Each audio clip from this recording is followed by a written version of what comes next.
오늘은 바로 예수 그 이름에 나타난 신분과 사역과 사명에 대해서 살펴보고자 합니다. 첫째는 임마누엘이라고 하는 예수님의 이름입니다.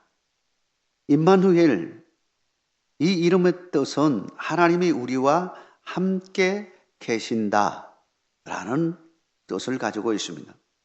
즉 임마누엘은 예수님의 신분, 하나님의 속성, 그리고 예수님의 속성, 성품을 잘 보여주는 이름이라고 말할 수 있습니다. 우리가 어떤 사람을 기억할 때 그 사람이 어떤 사람인가, 어떤 인격을 가진 사람인가, 그걸 많이 떠올리게 되지 않습니까? 바로 이분이 어떤 분인가? 임마누엘, 이름을 가진 그분.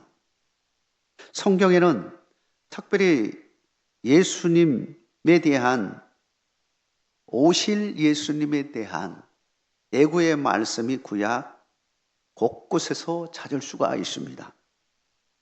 인간의 타락 이후부터 이미 메시아에 대한 말씀은 선포되고 있습니다. 예를 들면 범죄한 아담과 하와가 범죄한 후에 벌거벗은 모습을 자기 자신을 살펴보고는 깜짝 놀래가지고 그 잎사귀로 자신의 중요한 부위를 감추고 숨었죠. 부끄러움을 깨닫게 되었습니다. 범죄하지 않을 때는 전혀 문제가 되지 않았습니다. 근데 범죄한 후에 선악을 구별하게 되어지고 자신의 부끄러움을 알게 되어지고 감췄던 겁니다. 근데 예수님께서 부르시죠. 아담아, 어디에 있느냐? 하고 숨어있는 아담을 향해서 불렀습니다. 그때 이제 자기의 부끄러움을 감추고는 나오는 걸 보고 하나님께서 뭘로 그들의 그 부위를 감추어 줍니까? 가죽으로 그들의 부위를 감추어 주는 걸 보게 되어집니다. 여기서 굉장히 중요한 통찰력을 우리에게 줍니다. 왜 여러 가지가 있을 텐데 가죽으로 감추어두느냐라고 하는 겁니다.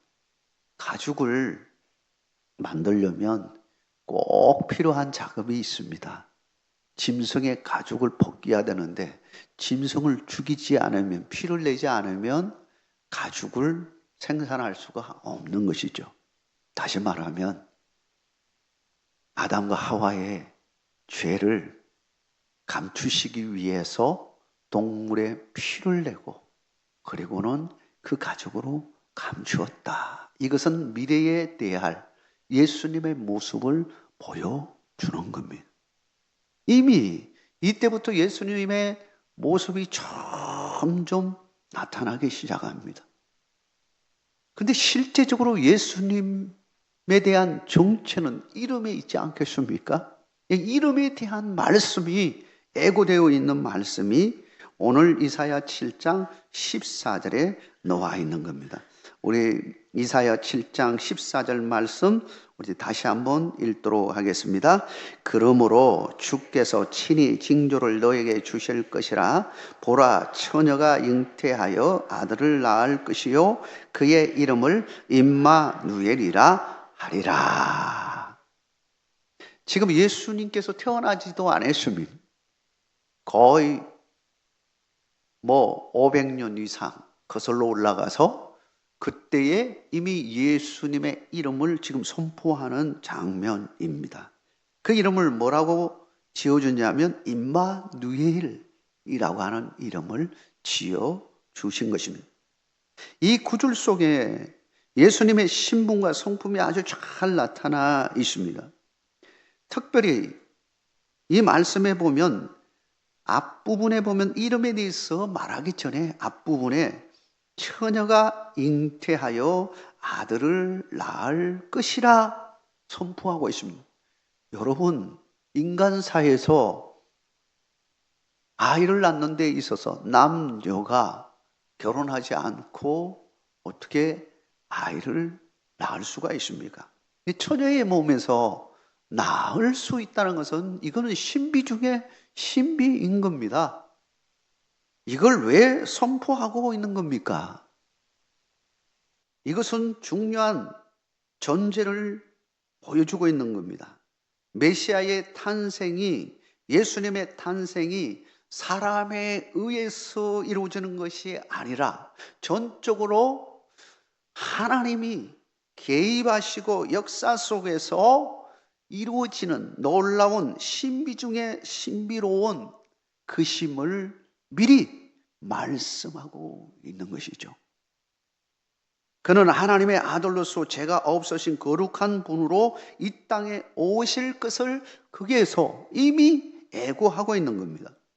사랑하는 성도 여러분, 예수님은 완전한 하나님이시요 완전한 인간으로서 이 땅에 오셨음을 신앙 고백하는 여러분의 믿음이 되기를 주의 이름으로 축원합니다.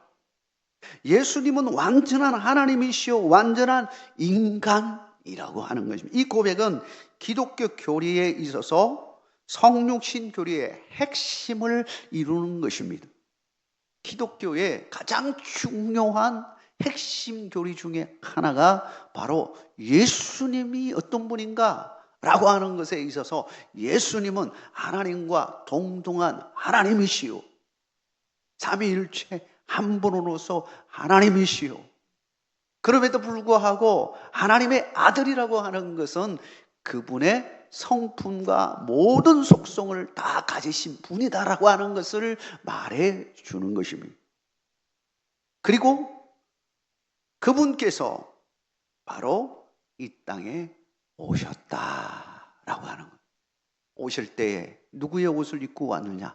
처녀의 몸을 입고 흠이 없는 존재로 거룩한 하나님의 이 아들로서 이 땅에 오시게 되오셨다라고 하는 것을 보여주는 것입니다. 사랑하는 성도 여러분, 그분이 임마누엘 하셨습니다. 임마누엘 했다는 것은 임마누엘의 뜻을 보면 알 수 있습니다. 하나님이 우리와 함께 계신다라는 뜻입니다. 하나님이 우리와 함께하고 계심을 가장 잘 보여주는 장면이 뭐냐면 바로 예수님 이 땅에 오신 것이다 라고 하는 겁니다.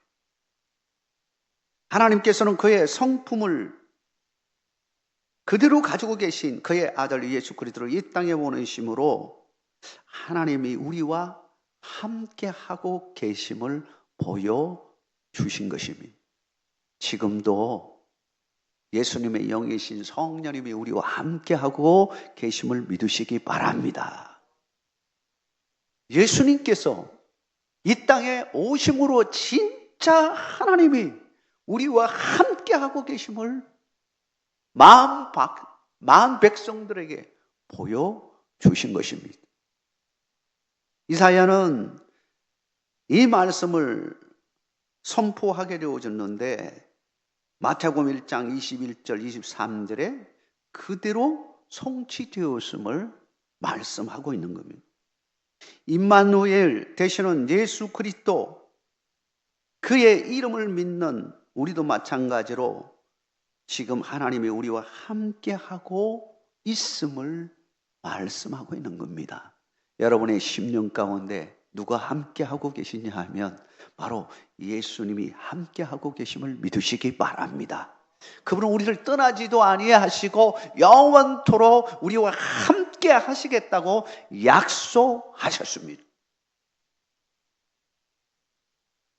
뿐만 아니라 이사야는 예수님의 탄생은 물론이고 그의 사역과 영광에 대해서도 예언을 합니다. 예수님께서 어떤 사역을 하실지, 하나님 나라의 복음을 전할 때 어떤 일이, 어떤 기적들이 일어날지에 대해서 말씀하십니다. 보지 못하는 자가 눈을 뜨게 되어주고 갇힌 자가 나음을 입게 되어주고 이런 놀라운 일들이 일어남을 말씀하셨습니다. 이를 위해서 예수님께서는 고난을 받게 될 것을 말씀하십니다. 십자가에 못 박혀 죽으실 것까지 예언하셨음을 보게 되어집니다. 이 모든 것이 그대로 성취되었다라고 하는 겁니다. 이것은 뭘 말하는 것입니까? 예수님은 진정한 우리의 메시아됨을 말하는 것입니다. 진짜라고 하는 겁니다. 가짜가 아니라고 하는 겁니다. 그러므로 우리는 진짜이신 예수 그리스도의 이름을 믿고서 살아가는 것입니다. 임마누엘 되시는 하나님의 아들 예수님께서는 나를 위해 직접 이 땅에 오셨기 때문입니다. 그분은 사랑과 자비와 긍휼의 하나님의 성품을 모두 가지고 계십니다. 그분께서 나의 삶의 자리에 찾아오셨습니다. 나의 아픔과 고통과 고난의 그 자리에 오셔서 우리와 함께 하시고 우리를 위로해 주시고 우리를 치유해 주시는 것입니다. 여러분, 오늘 이 시간에도 그분께서 여러분을 찾아주시고 여러분의 심령 가운데 함께 해주시고 여러분의 아픔을 만져주시고 치유해 주시고 회복시키시는 귀한 은혜의 시간임을 믿으시기 바랍니다. 그분을 굳게 붙드는으로 하나님의 그 놀라우신 축복이 함께하기를 주님의 이름으로 축원합니다. 두 번째로 예수라는 이름입니다. 예수는 여호와는 구원자 이시다라는 의미를 가지고 있습니다. 구약에 여호수아가 있죠. 모세의 후계자 여호수아. 그 이름이 여호수아라고 하는 그 이름 자체가 여호와는 구원이시다 그런 의미를 가지고 있습니다. 이걸 좀 줄이면 예수아라고 하는 축약의 이름이 됩니다. 그래서 예수아나 여호수아나 동일하고 예수라는 이름 동일하다. 여러분 기억하시기를 바랍니다. 임마누엘이라고 하는 이름이 예수님의 성품 그리고 하나님의 속성을 잘 보여주는 이름이라고 한다면 예수라고 하는 이름은 예수님의 사역을 잘 보여줍니다. 무슨 일을 하셨느냐라고 하는 것을 잘 보여주는 겁니다. 예수님은 하나님의 아들로서 하나님의 성품을 가지신 분으로서 그분만이 할 수 있는 사역이 있었습니다. 누구가 대체할 수 없는 유일한 사역입니다. 그분만이 할 수 있습니다. 그게 뭘까요? 바로 인류의 죄를 사하는 구원 사역입니다. 예수는 여호와는 구원이시다라고 하는 뜻을 가진 것처럼 예수님만이 인간의 죄를 사하시며 구원할 수 있는 유일한 구원자가 되심을 그 이름 속에 이미 말씀하고 있는 겁니다. 그런데 여기에서 한 가지 중요한 사실을 우리는 잊어서는 안 되는 것입니다. 왜 굳이 예수님이 오셨느냐라고 하는 겁니다. 여러분, 왜 우리는 매년마다 성탄절을 맞이하면서 그분을 축하하고 기념하고 예배를 드리는 것입니까? 그분 아니라도 구원의 역사는 일어나지 않을까요? 예를 들면 여호수아가 한 것처럼 그런 일들을 사람이 해낼 수 없을까요? 그렇습니다. 사람이 할 수 없는 일을 우리 주님이 할 수밖에 없어서 이 땅에 오신 것입니다. 거룩하신 그분, 하나님의 속성을 가지신 그분, 하나님이신 그분께서 왜 인간의 몸을 입고 이 땅에 오실 수밖에 없었느냐라고 하는 겁니다. 무엇 때문에 그럴까요? 진정한 구원은 인간의 노력으로 될 수 없고 인간의 권세로도 이루을 수 없고 인간의 내 힘과 능력으로는 될 수 없기에 하나님이신 그분께서 인간의 몸을 입고 이 땅에 내려올 수밖에 없었다라고 하는 것입니다. 성경은 분명히 말합니다. 우리 모든 사람들은 죄를 범하였음에 하나님의 영광에 이르지 못하더니라고 말하고 있습니다. 인간의 노력 아무리 노력한다 할지라도 결국은 우리 인간은 실패할 수밖에 없는 우리 인간임을 말하고 있는 겁니다. 우리를 진정으로 구원해 주실 분은 그 죄에서 구원해 주실 분은 죄가 없으신 거룩하신 흠이 없으신 예수님만이 할 수 있기에 예수님께서 이 땅에 오신 것입니다.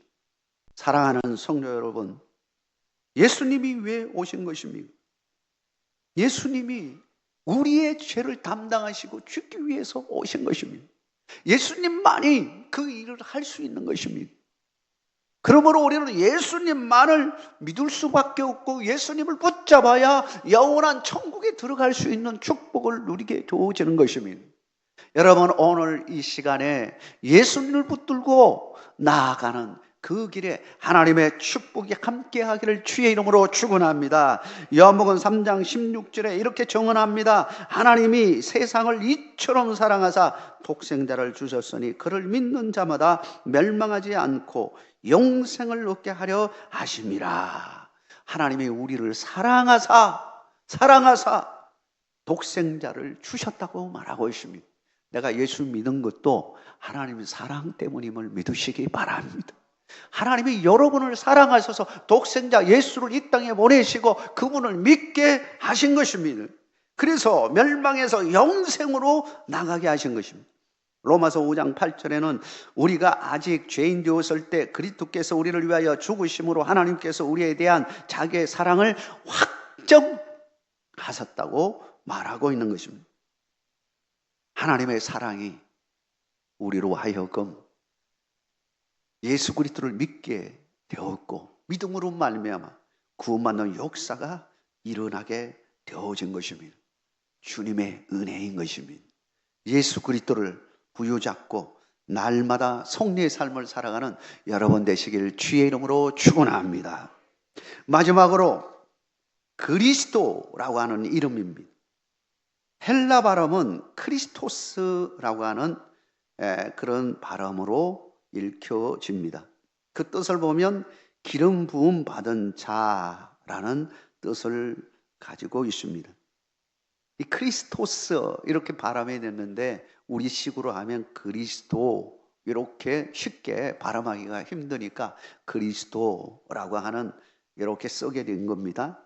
그리스도는 히브리어의 메시아라고 하는 동일한 의미를 가지고 있습니다. 그러니까 메시아를 헬라어로 번역하면 크리스토스 이 단어가 나오는 겁니다. 그 뜻을 보면 기름 부음을 받은 자라는 뜻을 가지고 있습니다. 기름을 부어서 세웠다라고 하는 겁니다. 사명을 주었다라는 의미도 되는 것입니다. 그렇다면 기름 부은 사람들이 어떤 사람이냐? 아무에게나 기름을 부은 것이 아닙니다. 다윗에게 기름을 부었듯이, 모세에게 기름을 부었듯이, 아론에게 기름을 부었듯이, 선지자에게 기름을 부었듯이, 기름은 붓는 것은 아무에게나 기름 붓는 게 아닙니다. 하나님의 선택함을 받았고 하나님의 사명을 이룰 자에게 하나님께서 정하셔서 찾아가게 하시고 그리고 기름 붓게 하셨습니다. 세 종류의 사람들이 기름을 받게 되어집니다.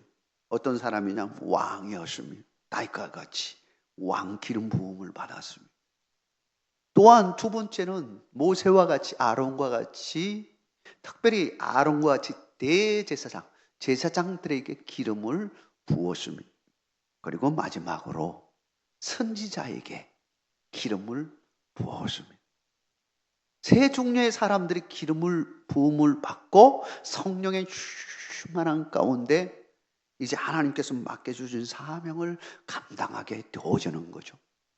이 역할 하나만으로도 참으로 중요한 사명을 감당하는데 예수님께서는 이 세 가지를 모두 감당하는 참으로 놀라운 분으로 이 땅에 오신 것입니다. 만왕의 왕으로서 오시고 대제사장으로 오시고 영원한 대제사장이 되어서 중보자로서 이 땅에 오시고 선지자로서 하나님 나라를 선포하는 자로서 이 땅에 오셨습니다. 이걸 아시고 예수님께서 태어나실 때에 동방 박사들이 저 멀리서 별을 보고 찾아오게 되어집니다. 베들레헴에 찾아왔던 동방 박사들이 예수님, 아기 예수님에게 선물을 전달합니다. 마태복음 2장 11절에 이렇게 말합니다. 집에 들어가 아기와 그의 어머니 마리아가 함께 있는 것을 보고 엎드려 아기께 경배하고 보배함을 열어 황금과 유황과 몰약을 예물로 드리니라.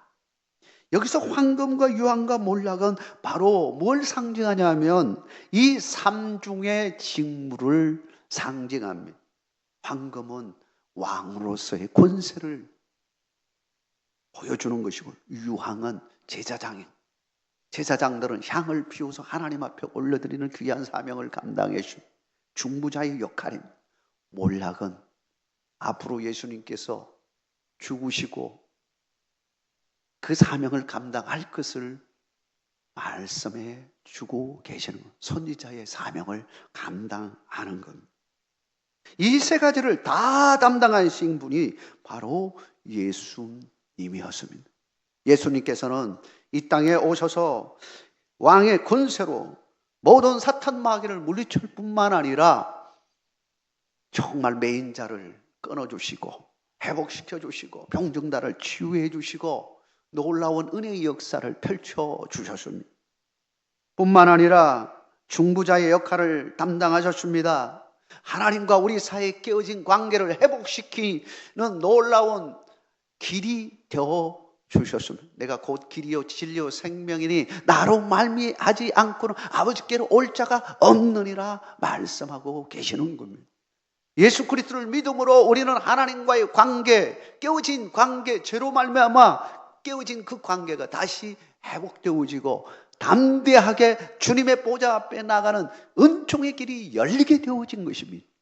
뿐만 아니라 주님의 그 고난과 죽으심으로 말미암아 우리는 그 모든 죄에서 벗어나 우리도 죽음에서 부활로 놀라운 천국에 들어가는 은혜를 누리게 되어진 것.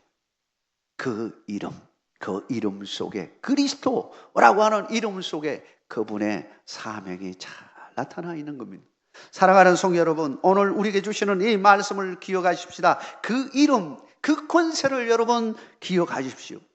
예수 그리스도의 이름, 바로 그 이름 임마누엘, 우리와 함께 하시는 그분은 하나님이셨습니다. 하나님 되셨습니다. 하나님이신 그분께서 이 땅에 그의 아들로서 오셨습니다. 뿐만 아니라 예수 구원자로서 귀한 사역을 감당하셨습니다. 그리스도 기름 부은 자로서 그 사명을 감당하게 되었습니다. 그 이름의 권세가 얼마나 놀랍습니까? 여러분, 예수 그리스도의 이름으로 구원받고 우리도 변화되어지고 예수 그리스도의 이름으로 승리함을 믿으시고 예수 그리스도의 이름을 마음껏 찬양하고 높여드리는 여러분의 삶이 되기를 주의 이름으로 축원합니다.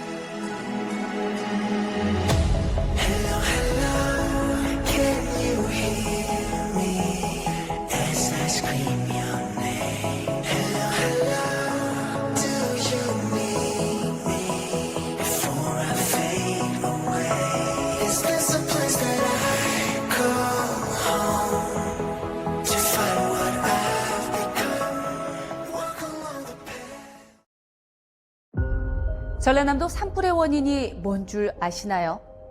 습관대로 방심하는 바로 그 순간입니다. 불에 타 없어지는 건 영농 부산물이나 쓰레기가 아니라 당신의 양심과 전남의 숲. 하던 대로 태우고 생각 없이 버리는 순간 돌이킬 수 없는 피해를 남깁니다. 작은 행동으로 막을 수 있는 큰 산불. 여러분의 실천이 소중한 생명과 재산을 지키는 길입니다. 모두 함께 산불 예방에 동참해 주세요.